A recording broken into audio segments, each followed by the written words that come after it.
En este rompecabezas falta una pieza, pensó Lando. Al parecer, las respuestas iban a tener que esperar un poco más. El sonido del motor reduciendo su velocidad les hizo levantar la vista. Bajo la rueda se veía el rumor de la gravilla. ¿Por qué estamos parando tan pronto? Se preguntó Lando. Verne les había dicho que iba a llevarlos fuera de la ciudad para mayor seguridad. El furgón frenó casi hasta detenerse y se internó por un terreno inesperadamente irregular. Sophie dedicó a Landon una mirada de preocupación y cerró la caja que contenía el criptes. Landon volvió a envolverla con la chaqueta. El furgón se detuvo, pero el motor seguía ronroneando. Los cierres de los portones traseros empezaron a moverse. Cuando se abrieron las puertas, a Landon le sorprendió ver que estaban en una zona boscosa, bastante alejado de la carretera. Verne se asomó al compartimento muy serio y con una pistola en la mano. Lo siento mucho, dijo, pero no me queda otro remedio. André Verne parecía incómodo con aquel arma entre las manos, pero los ojos le brillaban con una determinación que a Lando no le parecía sensato poner a prueba. Lamento tener que obligarles, dijo, apuntándoles alternativamente a los dos, que seguían en el interior del furgón. Dejen la caja en el suelo. Sophie la tenía agarrada con fuerza contra el pecho. Ha dicho que usted y mi abuelo eran amigos. Tengo la obligación de proteger los bienes de su abuelo, y eso es precisamente lo que estoy haciendo. Así que suelte la caja. Mi abuelo me la ha confiado a mí, declaró Sophie. Haga lo que le digo, ordenó Verne levantando el arma. Landon vio que ahora el cañón le apuntaba a él. Señor Landon, acérqueme usted la caja y tenga claro que si se lo pido a usted es porque no dudaría ni un instante en disparar. Landon miró al banquero con desprecio. ¿Por qué lo hace? ¿Y usted qué cree? Para proteger los bienes de mis clientes. Ahora sus clientes somos nosotros, intervino Sophie. La expresión de Verne se transformó por completo y se volvió fría como el hielo. Mademoiselle Neveu, no sé cómo ha conseguido la llave y el número de cuenta, pero está claro que ha habido juego sucio. De haber conocido el alcance de sus crímenes, nunca les habría ayudado a salir del banco. Ya se lo he dicho antes, insistió Sophie. Nosotros no hemos tenido nada que ver con la muerte de mi abuelo. Vernon miró a Landon. Sí, pero en la radio insisten que no solo le buscan por el asesinato de Jacques Samuel, sino también por el de los otros tres hombres. ¿Qué? Exclamó Landon boquiabierto. ¿Tres asesinatos más? Que fueran precisamente tres, le sorprendió más que el hecho mismo de ser considerado el principal sospechoso. Parecía demasiada casualidad. Los ojos de Landon se posaron en la caja de Palisandro. Si han asesinado a los seneschales, Samuel no ha tenido otra salida. Debía traspasar la clave a alguien. La policía ya lo aclarará todo en su momento, dijo Bernie. Por lo pronto yo ya he involucrado a mi banco más de la cuenta. Sophie lo miró. Está claro que no tiene ninguna intención de entregarnos a la policía, porque en ese caso hubiéramos regresado al banco. Lo que hace es traernos hasta aquí y amenazarnos con una pistola. Su abuelo contrató nuestros servicios por algo muy concreto, para que sus posesiones estuvieran a salvo y custodiadas con discreción. Me da igual qué es lo que contiene esa caja, pero no pienso dejar que acabe considerada como prueba oficial de la investigación policial. Señor Landon, acérquemela. Sophie negó con la cabeza. No lo hagas. Sonó un disparo y la bala se estrelló contra el techo del furgón. La explosión sacudió el compartimento y el proyectil cayó en el suelo con un tintineo. Mierda, Landon se quedó sin habla. Señor Landon, quítele la caja, repitió Vernon más seguro de sí mismo. Landon le obedeció. Y ahora tráigala hasta aquí.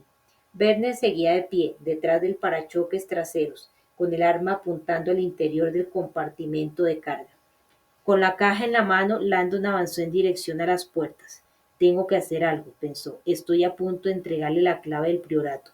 Mientras se acercaba a la salida, su elevación respecto del suelo se hacía más evidente y empezó a plantearse si no podría usar aquella ventaja en su beneficio. Aunque Vernon mantenía el arma levantada, le llegaba a la altura de la rodilla. Una patada bien dada tal vez. Por desgracia, mientras avanzaba, Vernon pareció captar el peligro y retrocedió varios pasos hasta quedar a unos 2 metros de él, fuera de su alcance. Deje la caja junto a la puerta, ordenó. Como no veía ninguna otra salida, Landon se arrodilló e hizo lo que le ordenaba.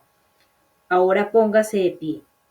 Landon empezó a incorporarse, pero se detuvo y se fijó en el casquillo de la bala que Verne había disparado antes y que había ido a parar cerca de la hendidura que hacía que las puertas del furgón encajaran y quedaran perfectamente selladas. Levántese y aléjese de la caja. Landon siguió inmóvil un instante, con la mirada fija en aquella ranura metálica, y se puso de pie. Al hacerlo, movió discretamente la bala y se fue hacia atrás. Vaya hasta el fondo y dése la vuelta.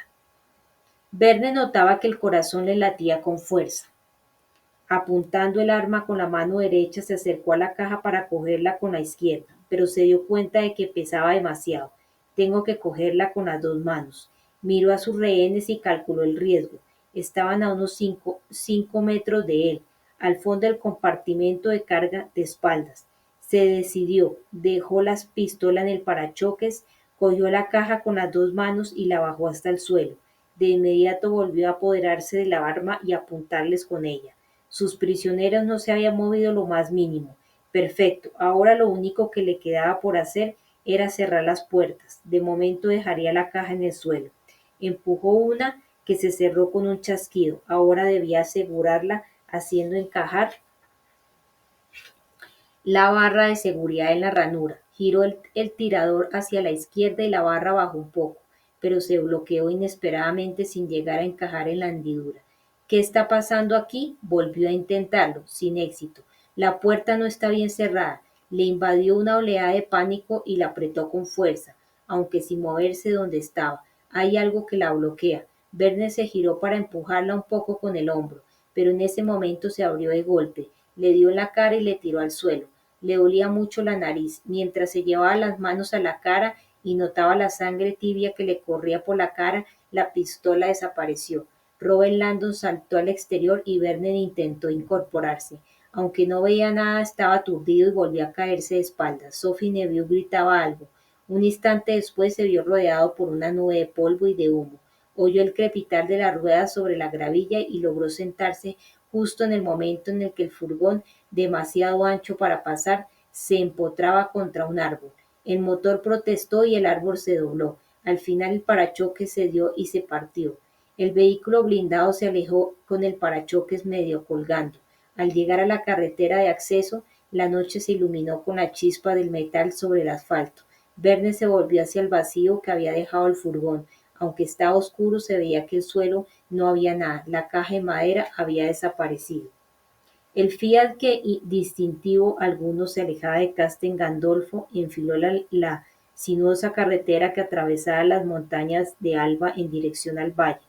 En el asiento trasero el obispo Arangosa sonrió, notando en su regazo el peso y los fajos de bonos que llevaba en el maletín y preguntándose cuánto tiempo pasaría hasta que él y el maestro pudieran cambiarlos. 20 millones de euros. Con aquella suma Arangosa podría comprar una gran cuota de poder, algo más valioso que el dinero. Mientras el coche se dirigía hacia Roma a toda velocidad, Arangosa se preguntaba por qué el maestro aún no se había puesto en contacto con él. Se sacó el teléfono móvil del bolsillo de la sotana y verificó que tenía muy mala recepción. Por aquí arriba hay poca cobertura, le dijo el chofer mirándolo por el espejo retrovisor. En cuestión de 5 minutos salimos de las montañas y el servicio mejora. Gracias. Arangosa sintió una punzada de preocupación. No hay cobertura en las montañas, entonces tal vez el maestro se había intentado contactar con él. Era posible que algo hubiera fallado estrepitosamente y él no se hubiera enterado. Comprobó entonces el buzón de voz y constató que no había nada, pero al momento se convenció de que el maestro no dejaría nunca un mensaje grabado. Era muy cuidadoso con sus comunicaciones. Nadie mejor que él entendía los riesgos de hablar abiertamente en el mundo moderno. La interceptación electrónica de datos había jugado un papel básico en la gran cantidad de conocimientos secretos de que disponía. Es por eso por lo que siempre toma tantas precauciones. Por desgracia, entre las medidas de prudencia del maestro estaba su negativa a facilitarle a Arangosa ningún teléfono de contacto. Ser yo el que inicie siempre la comunicación, le había dicho, así que no se aleje mucho de su teléfono. Ahora que Arangosa se daba cuenta de que su aparato podía no haber estado operativo, empezó a temer lo que el maestro pudiera estar pensando si le había llamado con insistencia sin obtener respuesta. Pensará que algo va mal o que no he obtenido el pago. El obispo empezó a sudar un poco. o peor, que he cogido el dinero y me he fugado. Aunque solo iban a 60 kilómetros por hora, el parachoques medio suelto rozaba el asfalto de aquella carretera secundaria, haciendo un ruido infernal y levantando chispas a su paso. Tenemos que salir de la carretera como sea, pensó Landon. Apenas veía dónde se dirigía.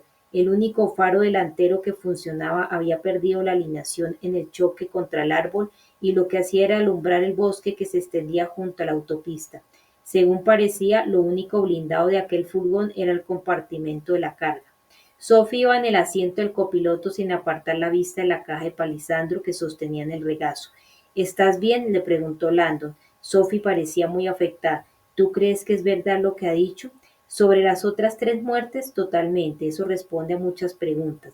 La desesperación de tu abuelo por traspasar la clave y el gran interés de Fach en darme casa. No, quiero decir, si crees que Verne está intentando proteger a su banco, tal como ha dicho. Landon la miró. ¿Qué insinúas? Que tal vez quisiera quedarse él la clave. A Landon aquello no se le había ni pasado por la cabeza. ¿Y cómo iba a conocer el contenido de la caja? Está depositado en su banco. Conocía a mi abuelo. Tal vez supiera cosas. Y quizá decidiera apoderarse del Santo Grial. Landon negó con la cabeza. Verne no le parecía el tipo de persona capaz de hacer algo así. Según mi experiencia, solo hay 2 motivos por los que se busca el Grial. O es gente muy ingenua que cree que está buscando el cáliz perdido de Jesús, o, o saben la verdad y esta les supone una amenaza. Son muchos los grupos que a lo largo de la historia han buscado el Grial para destruirlo. El silencio que se produjo entre los dos acentuó el chirrido del parachoques y ya se habían alejado unos kilómetros, y mientras Landon observaba la cascada de chispas que subía por el parabrisas, no estaba muy convencido de que aquello no fuera peligroso, y aunque no lo fuera, si se cruzaban con algún otro coche, llamarían mucho la atención, así que tomó una decisión. Voy a ver si puedo sujetar el parachoques con algo. Se metió en el arcén y paró el furgón. Por fin cesó aquel estrépito. Se fue hasta la parte delantera, con todas las alertas activadas. Ya le habían apuntado 2 veces con una pistola esa noche y no se fiaba lo más mínimo. Aspiró una bocanada de aire de la noche e intentó serenarse un poco.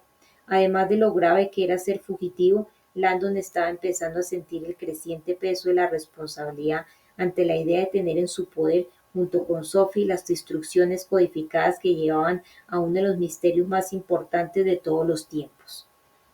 Y por si aquella carga fuera poco, ahora Landon se daba cuenta de que cualquier intento de devolver la clave al priorato acababa de desaparecer.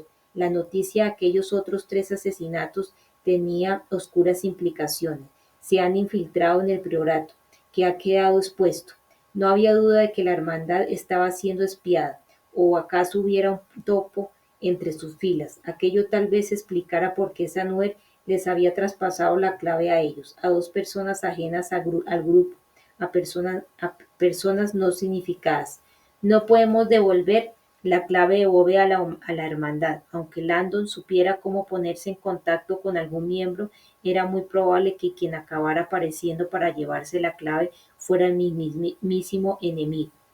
De momento al menos parecía que la clave estaba en poder de Sophie y de él, lo quisieran o no. El frontal del furgón estaba en peor estado de lo que había supuesto.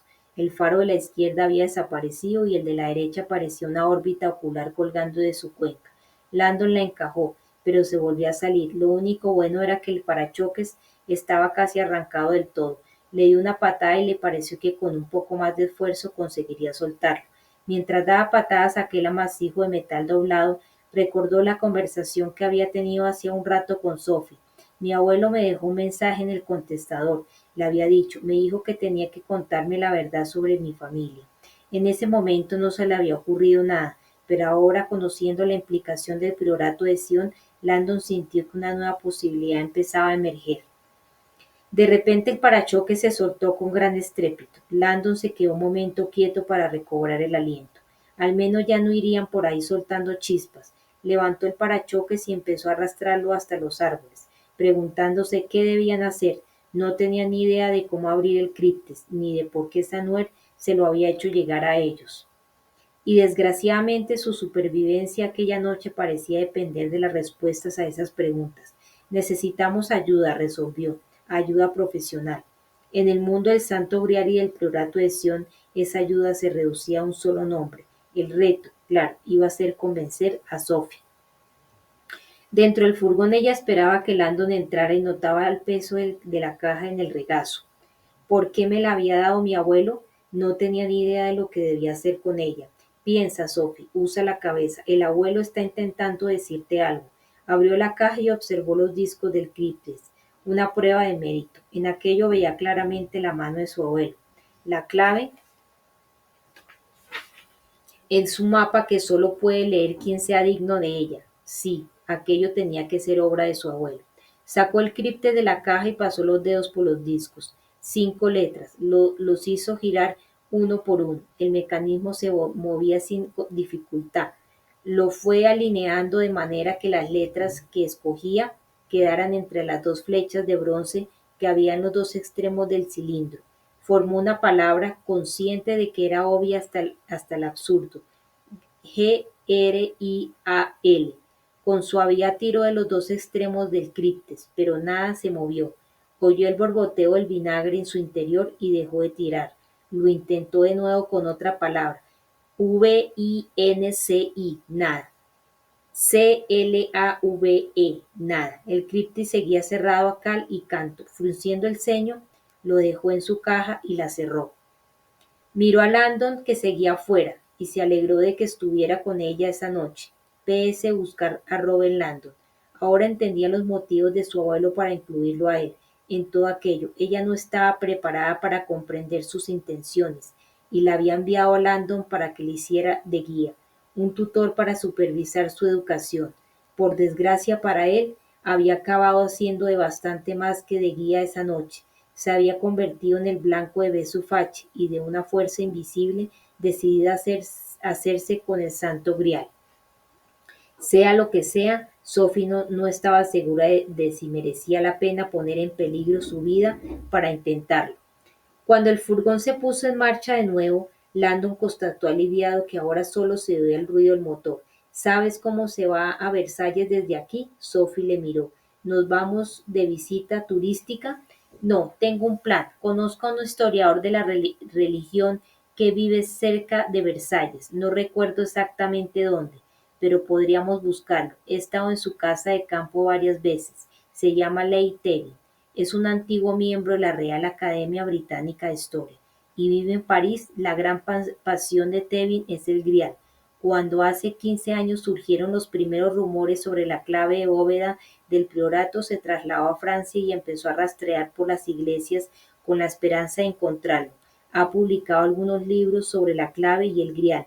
Tal vez a él se le ocurra cómo se abre el criptis y qué hacer con él. La expresión de Sophie era desconfianza. ¿Y te fías de él? ¿Fiarme en qué sentido? ¿Te refieres a si nos robaría información o si no nos delataría? No tengo intención de decirle que nos busca la policía. Espero que nos aloje hasta que logremos aclarar todo esto. Robert, no sé si te has parado a pensar que a estas horas todas las cadenas de televisión de Francia están a punto de divulgar imágenes de nosotros dos. Besu Fachi siempre usa los medios de comunicación en su beneficio. Va a hacer que sea muy difícil que nos movamos sin que nos reconozcan. Fantástico, pensó Landon. Mi debut en la tele francesa será en la lista de los delincuentes más buscados. Al menos Jonas Frauman podía estar satisfecho. Cada vez que salían las noticias, las ventas de sus libros aumentaban. ¿Ese hombre es muy amigo tuyo? Landon dudaba que Tevin mirara la tele, y menos a aquellas horas, pero aún así aquella pregunta era difícil de responder. Su intención le decía que Tevin era totalmente de fiar y que les ofrecería el refugio ideal. Teniendo en cuenta las circunstancias, seguramente haría todo lo posible por ayudarles. No solo le debía un favor a Landon, sino que era especialista en el Santo Grial, y Sofía aseguraba que Samuel había sido gran maestre del priorato de Sion. En cuanto tuviera conocimiento de ese dato, la idea de contribuir a resolver el enigma le haría salivar de placer. Tevin podría ser un poderoso aliado, dijo Landon, en función de lo que quieras contarle. Es probable que Facho ofrezca una recompensa económica a quien dé información sobre nuestro paradero. Landon se echó a reír. Créeme, dinero no es precisamente lo que ese hombre necesita. Lady Tevin era rico a la manera de los países pequeños. Descendiente del primer duque de Lancaster, Tevin había obtenido el dinero que tenía gracias a un antiguo procedimiento aún vigente que se conocía como herencia. Su mansión a las afueras de París era un palacio del siglo XVII con dos lagos privados.